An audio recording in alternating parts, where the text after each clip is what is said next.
శ్రీకృష్ణ కర్ణామృతం అనే భక్తి రసాన్ని తనివితీరా ఆస్వాదిస్తూ రాధాకృష్ణుల దగ్గరకు మనల్ని తీసుకువెళ్తున్న శ్రీ బిల్వమంగళ ఠాగూర్కు, అతనిని భక్తి మార్గంలో నడవటానికి దారి చూపించినటువంటి చింతామణి అనే వేశ్యకు, అలాగే అతనికి గురువైనటువంటి సోమగిరికి, అలాగే శ్రీకృష్ణుని పాదపద్మాలకు నమస్కరిస్తూ శ్రీకృష్ణ కర్ణామృతం ప్రథమ భాగంలోని మొదటి శ్లోకానికి అర్థం తెలుసుకుందాం.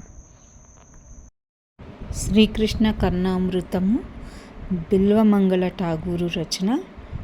మొదటి శ్లోకం. చింతామణిర్జయతి సోమగిరిర్గురుర్మే, శిక్షా గురుచ్చ భగవాన్ సిఖిపిచ్చ మౌలిః, యత్పాదకల్పతరువల్లభశేఖరేషు లీలా స్వయంవరరసం లభతే జయశ్రీః. కౌలలో రారాజుగా పిలువబడే బిల్వమంగళుడు అనే బ్రాహ్మణుడు దక్షిణ భారతదేశంలో కృష్ణానది పశ్చిమ ఒడ్డులో ఉండేవాడు. అతడు దర్భాసనంలో సమయంను వెచ్చిస్తూ సంగీత శిఖామణి, గాయక శ్రేష్ఠురాలైన చింతామణి అనే వేశ్య పట్ల ఆకర్షితుడయ్యాడు. ఆమె నదికి తూర్పు ఒడ్డున నివసిస్తూ ఉండేది. అతడు వర్షపు రాత్రి చీకటిలో మబ్బుల మెరుపులతో ఆమెను చూడాలనిపించి అతడు ఇంటిని దాటి అంధుడి వలె మార్గం మధ్యలో అడ్డంకులను లెక్క చేయకుండా నదిని దాటటానికి నీటిపైన తేలియాడుతున్నటువంటి శవాన్ని దొంగగా భావించి పట్టుకుని దాన్ని నది దాటాడు.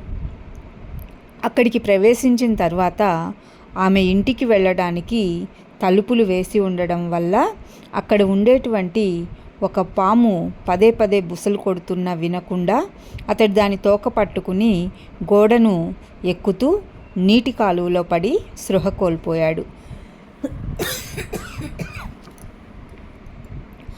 ఆమె స్నేహితులు మెరుస్తున్న మెరుపుల నడుమ అతన్ని చూస్తారు. ఏమి దురదృష్టం అంటూ అతన్ని లోపలికి తీసుకువెళ్ళి వివిధ రకాల పరిచర్యలు, స్వాంతన చేకూరుస్తారు.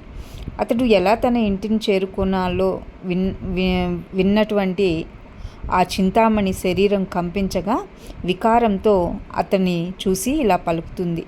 ధర్మగ్రంథాలన్నింటినీ తెలిసిన వాడివి, నీలాంటి మూర్ఖుడు తప్ప ఎవరు కుళ్ళిన మద్యం కొరకు తమకు తాము హాని చేసుకోరు. నేను శపించబడుదునుగాక.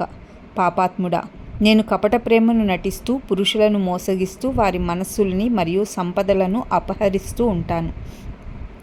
ఏమైనా నువ్వు గనుక శ్రీకృష్ణుని పట్ల ఇంత ఆకర్షణని, ప్రేమని చూపించి ఉంటే ఇలా జరిగి ఉండేది కాదు. కృష్ణుడే నీకు కనిపిస్తూ ఉండేవాడు. ఇక నుంచి నేను నా సర్వస్వాన్ని త్యజించి కృష్ణుణ్ణి ఆరాధిస్తాను అని ఆమె బలమైనటువంటి మాటలు చెప్పి అతన్ని ఆ రాత్రి శ్రీకృష్ణుడు శ్రీరాధతో కుంజములలో ఆడినటువంటి రాసక్రీడలకు సంబంధించిన గీతాలను గానం చేస్తూ సేవించింది. అప్పుడు ఆమెకి శ్రీకృష్ణ దర్శనం కలుగుతుంది. ఆ మాటలు విన్నటువంటి బిల్వమంగళుడు తనని తాను నిందించుకుంటూ, నేను కూడా రేపు నా సమస్తము త్యజించి భగవంతుణ్ణి ఆరాధిస్తాను అని ఆలోచిస్తాడు. దాంతో అతడు ఆ రాత్రి పడుకోలేకపోతాడు. చింతామణి ఆలపించినటువంటి గీతాలను విన్నటువంటి అతనిలో భగవంతుని పట్ల నిద్రాణమై ఉన్నటువంటి పూర్వప్రేమ అంకురిస్తుంది. శ్రీరాధకు ప్రియమైనటువంటి శ్రీకృష్ణుని ధ్యానిస్తూ తన కోట్లాది జన్మల కంటే ప్రియమైన ప్రాతకాలంన చింతామణికి నమస్కరించి రహదారుల గుండా ప్రయాణిస్తూ సోమగిరిగా పిలువబడే గురువు నుంచి మంత్రరాజమైన గోపాల మంత్రాన్ని పొందారు. ఆ మంత్రాన్ని తరువాత శ్రీకృష్ణుని పట్ల అతని ఆకర్షణ జాగృతమయ్యింది. అతడు బృందావనానికి వెళ్ళాలి అనుకుంటాడు. అతని వియోగంతో కన్నీటి పర్యంతమై రోమాంచితుడవుతాడు. అయినా అతడు తన గురువును సేవింపదలిచి కొన్ని రోజుల పాటు అక్కడే ఆగిపోతాడు. అక్కడే అతడు శ్రీకృష్ణుని లీలలను వివరిస్తూ ఒక గ్రంథాన్ని రాస్తారు. దానితో అతని గురువు లీలాసుక అంటే లీలల్ని గానం చేసే చిలుక అనే బిరుదుతో సత్కరిస్తాడు. అక్కడి నుంచి అతని పేరు లీలాసుకుడిగా స్థిరపడిపోయింది.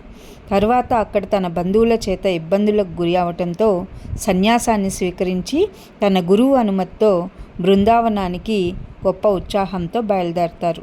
దారిలో ప్రయాణిస్తున్నప్పుడు తన్ని అవమానించినటువంటి వాళ్ళని అతడు శ్రీకృష్ణుని లీలలతో కూడినటువంటి భగవద్ దర్శనం కొరకు ప్రార్థిస్తాడు.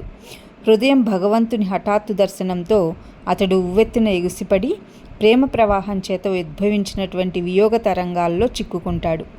మధురానగర ప్రాంతం చేరుకోగానే అతడు అనురాగ సాగరంలో ఉండిపోతాడు. హఠాత్తుగా తన హృదయం నుంచి భగవంతుని లీలలు ప్రకటితం అవ్వగానే ఉద్వేగంతో భగవంతుని సాక్షాత్తు దర్శనం కొరకు ప్రార్థించాడు. హృదయంలో భగవంతుడు సాక్షాత్కరించడంతో అతడు బృందావనానికి చేరుకుని అక్కడ భగవంతుణ్ణి సాక్షాత్తుగా దర్శించుకోదలిచాడు. అతడు బృందావనం చేరుకుని శ్రీకృష్ణుణ్ణి సాక్షాత్తుగా దర్శించుకోవడం కోసమే కాకుండా భగవంతుణ్ణి గురించి వర్ణించసాగాడు.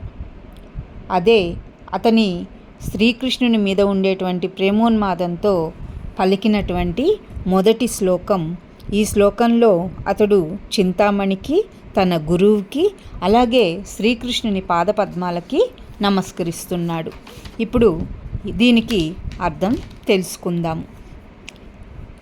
చింతామణి అనేటువంటి ఆవిడ వేశ్య అని చెప్పుకున్నాం కదా. ఆవిడ ఇతనికి భగవంతుని వైపు మళ్ళడానికి ఒక మార్గాన్ని చూపించింది. కాబట్టి ఆవిడికి కృతజ్ఞతగా అతను ఆమెకి కృతజ్ఞత చెప్తున్నారు. అలాగే తనకి గోపాల మంత్రం ఇచ్చి తరింపజేసినటువంటి సోమగిరి అనేటువంటి గురువుకి అతను నమస్కరిస్తున్నాడు.